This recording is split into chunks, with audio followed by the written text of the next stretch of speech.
Hi everybody, Mike McConville here again, Stratford, Ontario, Canada. Got a couple of new things in today. Jody drove up from Sarnia to drop off his Les Paul Standard for a compensated nut and a fret dress at the neck junction. Mike also stopped in with his stand-up bass and wanted me to sort of drop the action down a little bit for him. He's the fellow that owns the master-built Epiphone with that split in the rosewood back that you just saw in that last video. I want to bring you a little closer and kind of show you how I approached this job. So before adjusting anything on this bass, with the strings tuned to concert pitch, we mark that footprint with low tack masking tape, and we mark the footprint of the treble foot. About 1/8 from the top surface, I scribed a line and then disc sanded down to that line. And that will now give Mike another 1/8 of an inch of adjustment on his thumb wheel height adjusters for the bridge. This has brought the action down quite a bit. I guess the point I'm trying to make is before you touch anything like this, you want to establish where the exact footprint is. So I've got that temporary tape on there to establish that. So now when I put it all back together, there's no guesswork at all. This job is done now, so I'm just peeling off that tape to show you why you don't want to mess with this. Because the builder got a absolutely flawless fit on those feet. When you have this kind of 100% perfect contact, don't mess with it. So now we can pull off all the other tape. Yeah, I just wanted to give you a heads up on that so you know. As always, with any instrument, proceed with caution. This is a new standard instrument out of New York, 2004. So as you can see, this is how I set up for the full-size stand-up bass. So I can relax. It's just one more example of how the Tech Deck handles anything you can throw at it, from an upright bass to this Les Paul Standard. I never waste a second's thought on how I'm going to hold these instruments, whether in the most advantageous position for whatever job I'm performing.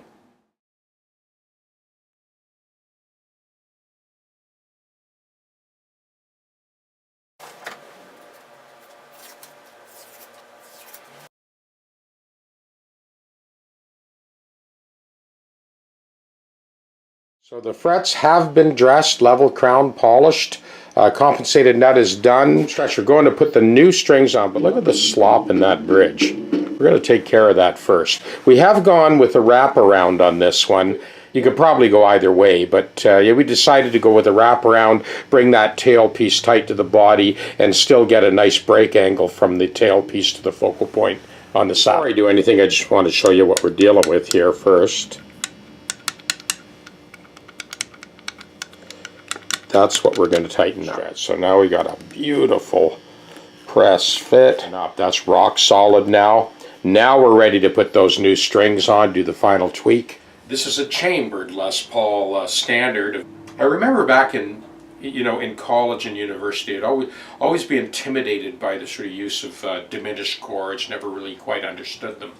And way back then I would do exercises to sort of practice blowing over diminished chords. One of the exercises I did was I basically go through a diatonic scale. So we'll do key of C, right? C major 7, D minor 7, E minor 7, F major 7, G 7, A minor 7, B minor 7 flat 5, and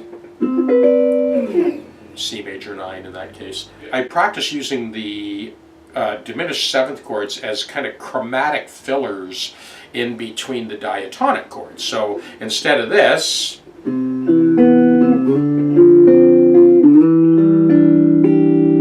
would do this.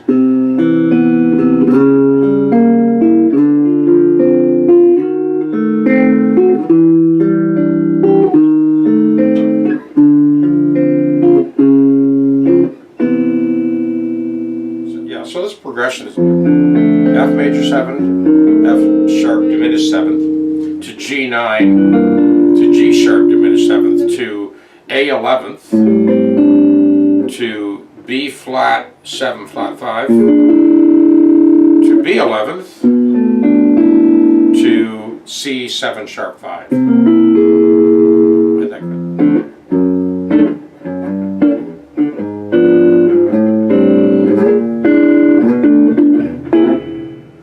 know some of the early attempts at compensated nuts were done for the guitaristic keys, you know, E, A.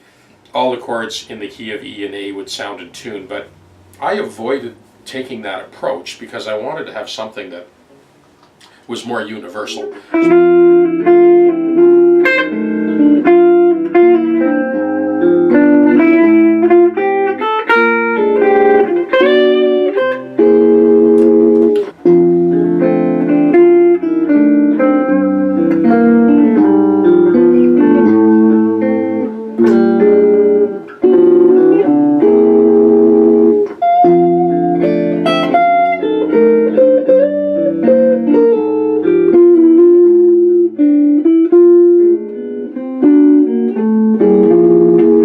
As you've heard me in other videos, I go through a whole gamut of chords in different keys. G minor 9, C minor 9, C minor 9 down here. This is a better sort of litmus test for the intonation across the entire span of the neck. So what I've got here is basically a 3-chord progression, G minor 9, C minor 9, and then D7th or D9th.